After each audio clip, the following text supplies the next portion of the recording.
কালকে ম্যাচ শেষে ৪১ বছরের একটা মানুষ ড্রেসিং রুমের কোনায় বসেছিল ভাই। জার্সিটা ভিজে গেছে, ঘামে না, চোখের পানিতে। ২০ বছর ধরে দেশটারে কাঁধে নিয়ে দৌড়াচ্ছে। ফিগো চলে গেছে, দেখো চলে গেছে, কিন্তু রোনালদো যায় নাই। কালকে ৯০ মিনিট ৪ জন মার্কিং টানছে, স্পেস বানাইছে, হাত দিয়ে ইশারা করছে, এই যে আমি ফ্রি।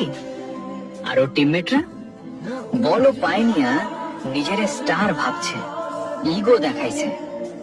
রোনালদো রে, নিজের লেজেন্ড রে বল দেয় নাই ভাই। ক্লাবেও রাজা, ইউনাইটেডে বস, রিয়ালে কিং, জুভেতে লেজেন্ড। আর দেশের জার্সি গায়ে দিলেই একা হয়ে যায়।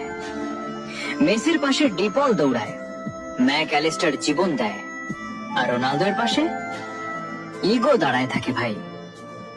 এটা দুঃখ না ভাই? ৯৭০-এরও বেশি গোলের পরেও খালি লাগে যখন নিজের পোলারা সম্মান দেয় না। ৫টা ব্যালন ডিওরের পরেও কষ্ট হয় যখন শেষ WC-তে কেউ পাশে থাকে না।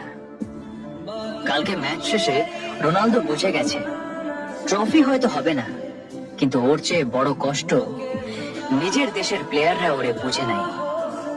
একটা রোনালদোই জানে ভাই, দুঃখ কাকে বলে।